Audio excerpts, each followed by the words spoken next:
Assalamualaikum warahmatullahi wabarakatuh. Kembali lagi di channel Berita Mistis. Untuk kisah kali ini masih ada kelanjutan dari kisah yang sebelumnya. Sebuah kisah yang diambil dari Facebook dari tulisannya Diki. Kisah yang berjudul Pasar Gaib. Dan sebelum kita lanjut ke ceritanya, tekan dulu tombol like video ini. Dan jangan lupa tekan juga tombol subscribe channel ini. Nyalakan juga lonceng notifikasinya agar tidak ketinggalan cerita-cerita lainnya dari channel ini. Dan seperti apa untuk kelanjutan dari kisah ini? Langsung saja kita masuk ke ceritanya.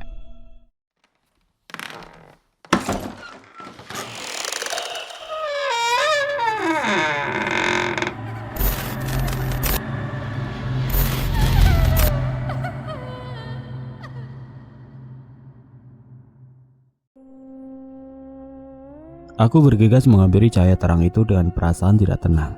Ada apa lagi di sana? Jangan-jangan itu dimensi lain yang dimaksud Bu Welas.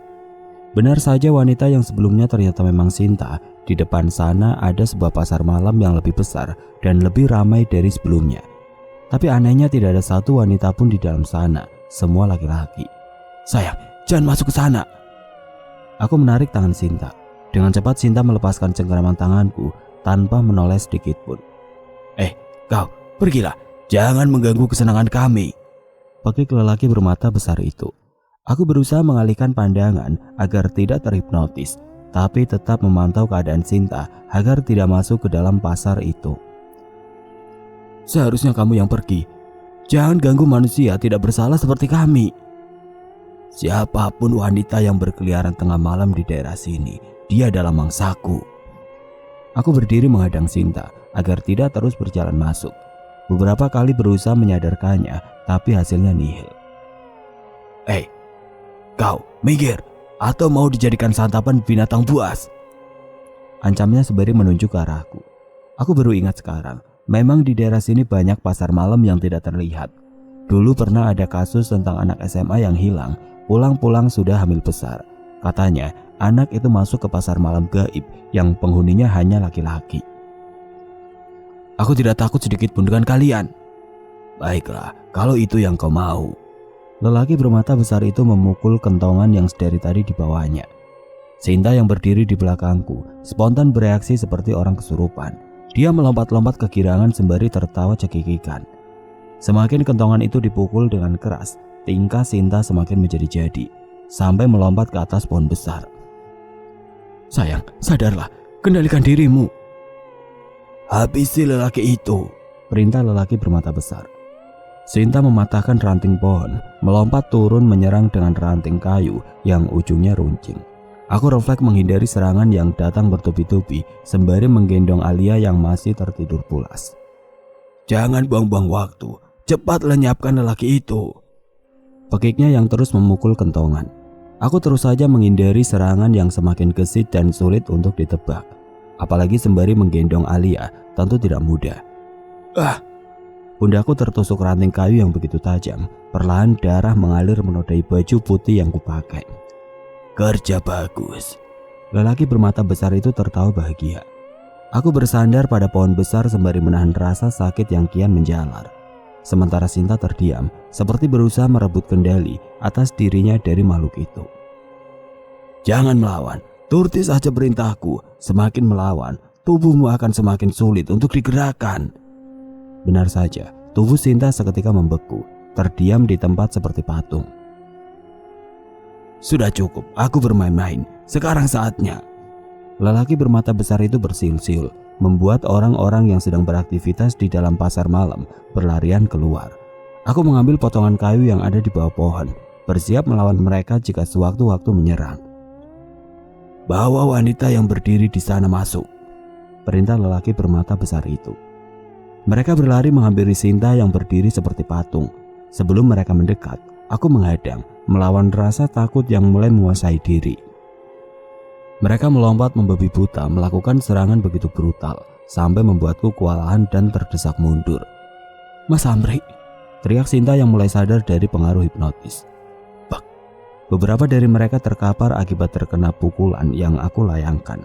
Namun dengan cepat bangkit dan kembali menyerang, membuatku semakin terpojok apalagi sambil menggendong Alia, sangat merepotkan. Lutut salah satu dari mereka mendarat keras di bagian leherku. hingga membuat tubuh ini sempoyongan jatuh di rumputan pinggir jalan. Sementara Alia terlepas dari gendongan. Mas Amri. Aku mengerjapkan mata beberapa kali. Bagian leher terasa sakit menjalar sampai ke ubun-ubun. Dalam hati hanya bisa pasrah karena sudah tidak berdaya. Sementara mereka terus menyerang. Sinta berdiri di depanku menggendong Alia. Aku mengelus dada lega. Setidaknya Alia baik-baik saja. Mungkin Sinta berhasil membebaskan diri dari pengaruh hipnotis dengan cepat menangkap anak itu. Aku tidak tahu betul bagaimana prosesnya Sinta menyelamatkan Alia karena duniaku seperti berputar sesaat akibat terkena serangan yang tidak terduga sebelumnya. Berhenti, jangan serang wanita itu karena dia calon korban kita malam ini. Bagi lelaki bermata besar. Seketika mereka berhenti. Sesuai perintah lelaki bermata besar, Sinta berdiri dengan lutut gemeteran, sepertinya dia ketakutan. Wajar, wajah-wajah beringas mereka memang cukup menakutkan, seperti lelaki kelaparan yang tidak pernah makan berbulan-bulan. Majulah, aku tidak takut dengan kalian, tantang Sinta. Sementara Alia menangis histeris dalam gendongan. Aku mencoba bangkit meski kepala ini masih terasa pusing. Jangan galak-galak, coba tatap mataku sebentar, perintah lelaki bermata besar.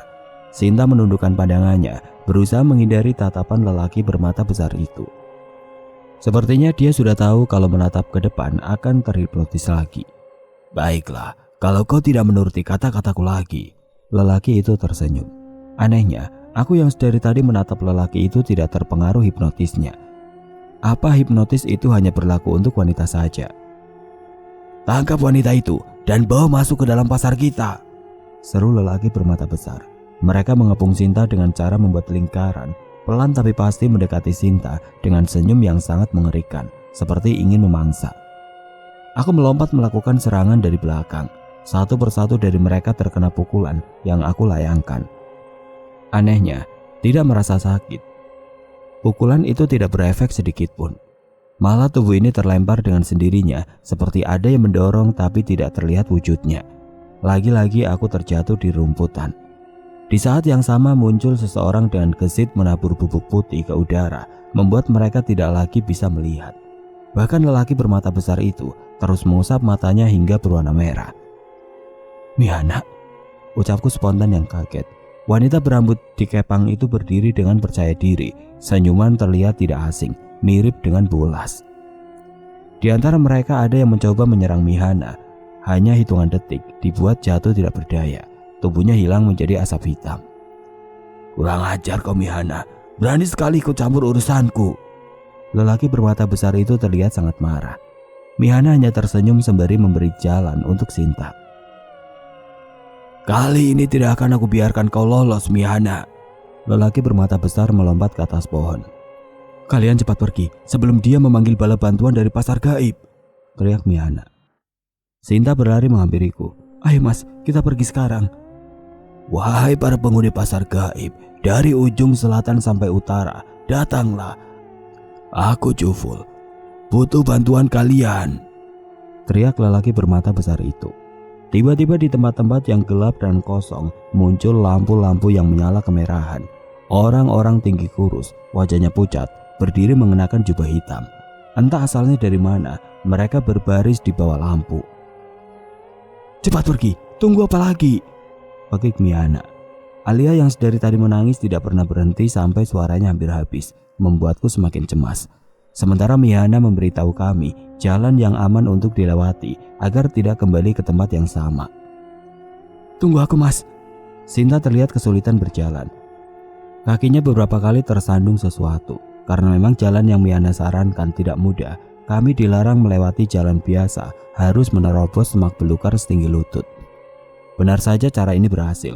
Akhirnya kami sampai di mobil dengan selamat. Ayo mas, kita pulang sekarang. Sinta membuka pintu mobil. Tunggu dulu, bagaimana dengan Bulas? Tanyaku kebingungan, karena pasar malam yang Bulas masuki sudah menghilang. Tiba-tiba Sinta mundur kaget. Entah apa yang dia lihat di dalam mobil. Aku penasaran melongok ke dalam. Kosong, tidak ada apa-apa di dalam sana. Tapi anehnya Sinta ketakutan bukan main, sampai berteriak histeris seperti melihat hantu. Awas mas, jangan berdiri di situ. Aku yang masih berdiri di depan pintu mobil malah makin bingung. Apa yang sebenarnya Sinta lihat? Meski memperhatikan lebih teliti, tetap saja di dalam sana kosong, tidak ada makhluk apapun. Sinta menarik lenganku, membuat tubuh ini menjauh dari mobil pickup. Setelahnya keluar asap hitam dari dalam mobil. Meski tipis, aku bisa melihatnya.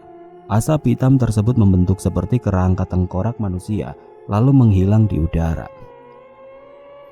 Jadi cuma asap hitam mirip tengkorak itu yang kamu lihat? Tanyaku pada Sinta. Bukan mas, itu di sana. Masa kamu gak lihat? Sinta menunjuk-nunjuk ke dalam mobil. Di dalam sana tidak ada siapa sayang. Supaya aman, kita tunggu Bu Welas di dalam saja. Tiba-tiba mesin mobil menyala dengan sendirinya, sementara lampu depan berkedip-kedip, berhasil membuat sekujur tubuhku merinding. Berarti benar, Sinta melihat sesuatu. Siapapun yang ada di dalam sana, kalau berani tunjukkan wujudmu. Mendadak mesin mobil dimatikan. Dalam keadaan remang-remang, mataku menangkap sosok berambut panjang tergerai lurus, duduk di kursi kemudi. Sudahlah mas, jangan diladeni. Lebih baik kita pergi sekarang. Ayo, pulang jalan kaki saja. Sinta menarik-narik tanganku. Kamu tunggu di sini saja, jaga Alia. Makhluk seperti mereka harus diberi pelajaran agar tidak semena-mena dengan manusia. Keberanian dalam diriku muncul secara tiba-tiba karena teringat kata-kata Mbah Sentur. Kalau hantu dan sejenisnya harus dilawan agar tidak menginjak-injak harga diri manusia. Kalau tidak salah, Mbah Sentur juga pernah memberiku jimat berupa cincin yang memiliki kekuatan gaib. Selama ini aku belum pernah membuktikan kekuatan cincin tersebut. Mungkin sekarang saatnya. Mas, ayo pulang saja. Kamu bukan tandingan mereka. Sinta menarik bajuku berusaha mencegah. Dengan cepat kulepaskan genggaman tangan Sinta yang mencengkeram baju. Bukan berarti aku ngeyel, tapi kata Mbah Sentur kalau kita terus menghindar, maka mereka akan makin senang. Percuma juga pulang, karena mereka tidak akan membiarkan hal itu terjadi. Jalan satu-satunya adalah melawan. Mas, tolong dengarkan aku untuk kali ini saja. Ayo pulang, kasihan Alia. Sinta mencoba menghentikanku sampai memohon-mohon. Sudahlah, jangan banyak bicara. Semua ini juga kesalahanmu. Coba kita tidak mampir ke pasar malam. Mungkin sekarang sudah sampai rumah dengan selamat. Jawabku sedikit terbawa emosi. Sinta tidak lagi bisa berkata-kata, hanya terdiam menahan tangis. Sementara aku kembali mencari cincin pemberian Mbah Sentur di dalam dompet. Akhirnya ketemu juga. Cincin yang terbuat dari batu langka ini katanya dapat menaklukkan jin dan sebangsanya. Aku berjalan mendekati mobil dengan percaya diri. Sosok di dalam sana membuka pintu perlahan keluar. Dari bentuk tubuhnya seperti seorang wanita. Kau pergilah, atau mau kujadikan perkedel. Tidak bersuara sedikit pun wanita itu berusaha menunjukkan wajahnya yang sedari tadi tertutupi rambut. Ibu? Aku tersentak mundur. Cak Bagus, ibu pamit. Tolong jaga ibadah wajibnya. Jadilah ayah dan suami yang baik untuk anak dan istrimu. Karena ibu sudah gak bisa lagi mengingatkan kamu untuk ibadah seperti dulu lagi. Ibu, mau pergi kemana bu? Tanya Sinta.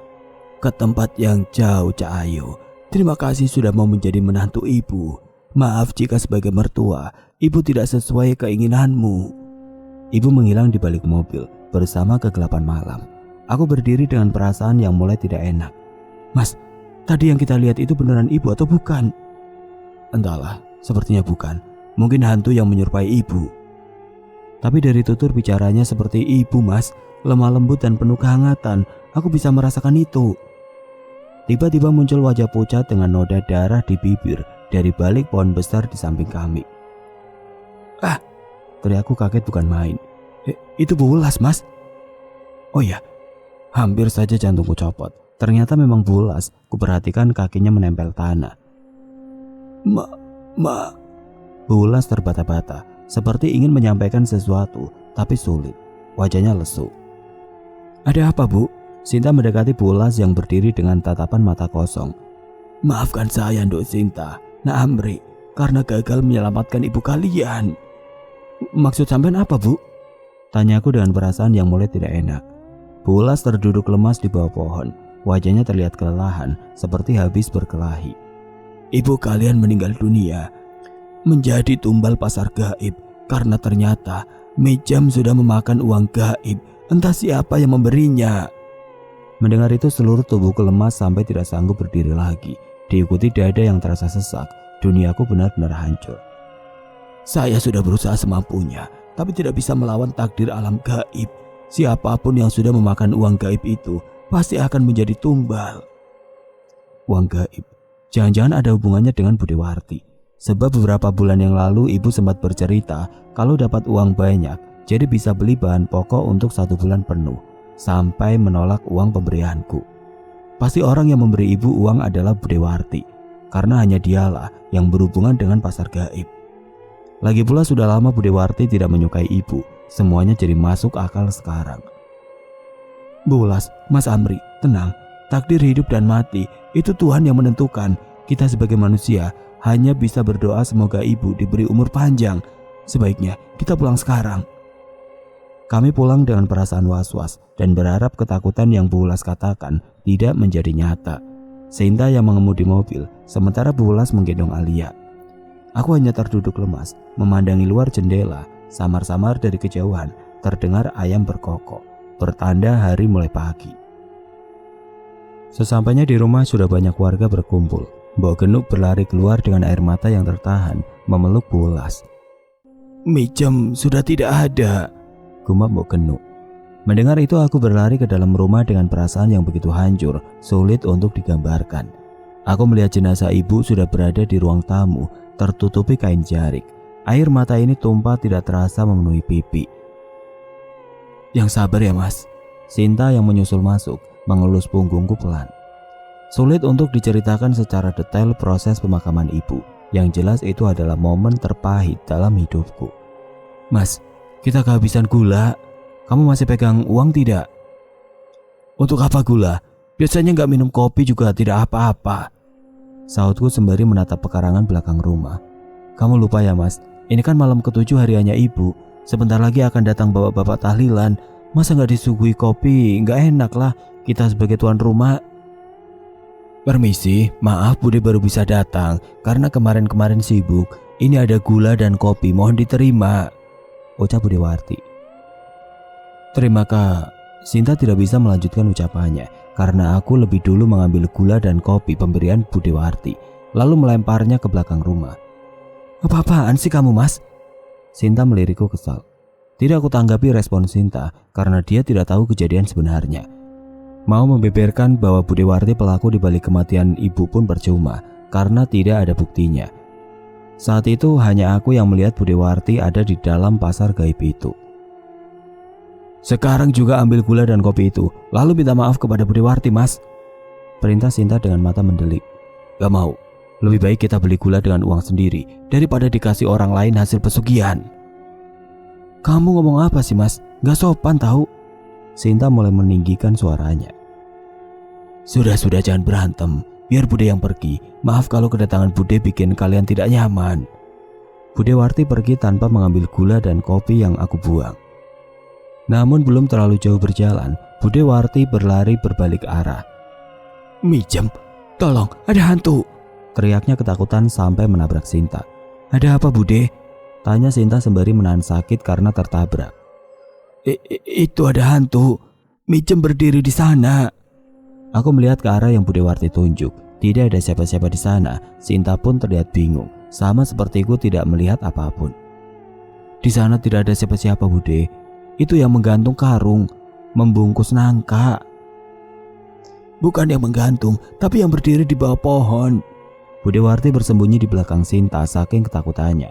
Samar-samar aku mendengar seseorang berjalan mendekat, tapi anehnya tidak ada orang lain di sekitar sini. "Warti, ikutlah denganku." "Tidak." Samar-samar aku mendengar seseorang berjalan mendekat, tapi anehnya tidak ada orang lain di sekitar kami. "Warti, ikutlah denganku." "Tidak." Daun-daun kering yang berserakan di halaman belakang berterbangan, padahal tidak ada angin, diikuti dengan tubuh Budewarti yang terseret di tanah, seperti ada sesuatu tidak terlihat mata menarik tangannya. "Amri, Sinta, tolong Bude."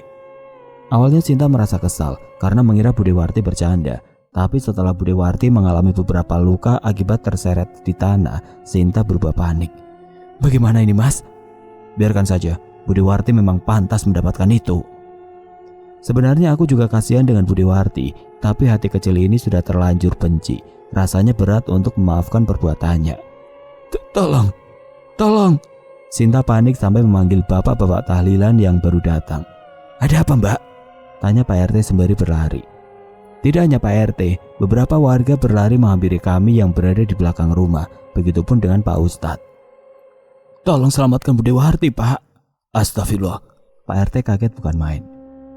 Tubuh Bu Dewarti menabrak pohon sampai jidatnya memar. Tapi makhluk yang tidak terlihat itu masih saja belum puas, terus menyeret tubuh Bu Dewarti. Ayo cepat, bantu Bu Dewarti, perintah Pak RT. Beberapa warga berlari mencoba menolong Bu Dewarti, tapi anehnya tidak ada satupun yang bisa memegang erat tangan Bu Dewarti. Kulitnya licin seperti belut. Bagaimana cara menolongnya Pak RT? Tubuh Bu Dewarti sangat licin. Kali ini tubuh Bu Dewarti dibawa ke atas pohon, membuat semua orang yang ada di sana tambah bingung untuk menolongnya. Apalagi pohon yang berada di belakang rumah sangatlah besar dan tinggi, cukup berisiko jika dipanjat. Bagaimana ini Pak Ustadz? Tanya Pak RT yang ikut panik. Saya hanya Ustadz biasa, tidak paham masalah beginian. Sepertinya ada makhluk halus yang menyeret tubuh Bu Dewarti. Kerah baju Bu Dewarti bolong, tercantol di salah satu ranting pohon, membuat wanita parubaya itu menangis ketakutan. Mas, cepat panggil Bu Welas. Biarkan saja, kan sudah aku bilang, Bu Dewarti pantas mendapatkan ini semua. Jawabku dengan suara pelan. Kamu kenapa sih Mas? Perasaan benci banget dengan Bu Dewarti. Apa karena beliau tidak datang di pemakaman ibu? Sinta menatapku tajam. Belum sempat aku menjelaskan, tiba-tiba terdengar ranting pohon patah. Pandangan Sinta tertuju pada Bu Dewarti yang ketakutan bukan main di atas pohon besar. Mijem, tolong lepaskan aku. Maaf jika menjadikanmu tumbal. Jujur semua itu kulakukan karena terpaksa. Keluarga aku terlilit banyak hutang akibat Sarwon kalah main judi ratusan juta. Lanjut Bu Dewarti diiringi tangis histeris. Sarwon adalah suami dari Bu Dewarti. Memang setiap hari suka bermain judi. Bahkan sudah dari 5 tahun terakhir Pak De Sarwon aktif di dunia perjudian. Dari judi kartu, sabung ayam, sampai judi slot ia geluti. Sinta yang mendengar itu seperti tidak percaya. Begitu dengan yang lain. Mereka mengira Bu Dewarti bicara ngelantur karena ketakutan. Siapkan kasur di bawah pohon. Kalau Bu Dewarti jatuh, supaya aman, ucap Pak RT. Tapi tidak ada satupun warga yang bergerak. Mereka masih penasaran dengan apa yang terjadi selanjutnya. Bersamaan dengan itu, datang Pak De Sarwon dengan langkah tergesa-gesa. Saat melihat ke atas pohon, dia kaget bukan main, seperti melihat hantu. Mijem, bagi Pak De Sarwon, langsung mengalihkan pandangan. Pak, tolong aku, seru Bu Dewarti ke arah suaminya. Pak De Sarwon yang ketakutan pergi begitu saja tanpa memikirkan nasib Bu Dewarti. Namun hal mengerikan kembali terjadi. Tubuh Pak De Sarwon menghilang ditelan asap hitam yang tiba-tiba lewat. Tolong, teriak Pak De Sarwon sebelum akhirnya benar-benar menghilang. Sementara Bu Dewarti masih berada di atas sana, tidak ada seorang pun yang berani menolongnya karena memang sulit. Mijem, tolong lepaskan. Aku mengaku salah telah menumbalkanmu. Ampuni aku. Bu Dewarti menangis histeris. Sudah aku maafkan, tapi hukum harus tetap berjalan. Aku tidak mau menderita sendiri. Terdengar suara bergema, membuat bulu kuduku merinding. Aku siap menebus semua kesalahan, asal kau hentikan ini semua, ucap Bu Dewarti yang sudah pasrah. Awas, teriak Pak RT. Beberapa warga berlari membawa kasur. Beruntung tubuh Bu Dewarti jatuh tepat di atas kasur. Kalau tidak, mungkin sudah mengalami luka yang cukup serius. Semuanya dengar sendiri kan, kalau Bu Dewarti lah yang menumbalkan ibuku. Jangan suuzon Mas, belum tahu Bu Dewarti bersalah. Mungkin dia ketakutan karena makhluk halus itu mengancam beliau. Aku tidak habis pikir dengan jalan pikiran Sinta yang masih saja menganggap Bu Dewarti orang baik. Memang selama ini Bu Dewarti bersikap ramah dan baik pada Sinta, tapi semua itu hanyalah topeng. Tolong, bantu saya berdiri.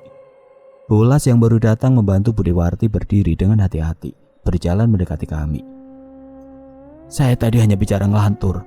Tolong jangan diambil hati. Tidak mungkin saya tega menumbalkan adik ipar sendiri, terang Bu Dewarti. Darah dalam dadaku bergejolak. Rasanya ingin menghajar Bu Dewarti. Berani-beraninya dia mengelak setelah terbebas dari bahaya. Pak RT, saya tidak bersalah. Tolong selamatkan suami saya. Bagaimana cara menolongnya? Kita semua di sini tidak paham hal-hal mistis. Pak Sarwon pasti dibawa oleh makhluk gaib, jawab Pak RT. Sampean melakukan pesugihan pasar gaib? Bu Welas menatap Bu Dewarti. Tidak, saya tidak tahu menahu masalah begituan. Bu Dewarti kembali mengelak. Aku melihat 2 garis hitam di jidat sampean. Mungkin orang lain tidak bisa melihatnya. Garis itu adalah bukti perjanjian dengan Doro Juragan, pemilik pasar gaib. Siapa sampean sebenarnya? Budewarti mundur ketakutan. Bu Ulas tersenyum santai seperti biasanya. Sikap beliau terlihat elegan, begitu tenang. Itu tidak penting. Yang terpenting sekarang siapa yang kau tumbalkan? Budewarti yang panik pergi begitu saja, membuat Sinta percaya kalau memang Budewartilah pelaku di balik kematian ibu. Sebenarnya ingin ku kejar untuk membalas kematian ibu, tapi Bu Ulas melarang. Aku menurut saja karena beliau lebih tahu. Keesokan paginya, Mas Amri, panggil Pak RT dengan langkah terburu-buru. Ada apa, Pak? Aku yang hendak pulang dari sholat subuh di masjid menghentikan langkah. Budemu, Budewarti, ayo ikut saya. Pak RT menarik tanganku. Sesampainya aku dan Pak RT di rumah Budewarti, sudah ada beberapa warga yang berkumpul. Jenazah Budewarti menghadap ke bawah, tubuhnya tertancap di langit-langit ruang tamu. Dari mulutnya keluar nanah yang begitu banyak sampai memenuhi lantai. Ayo, turunkan jenazahnya dan segera beritahu warga yang lain.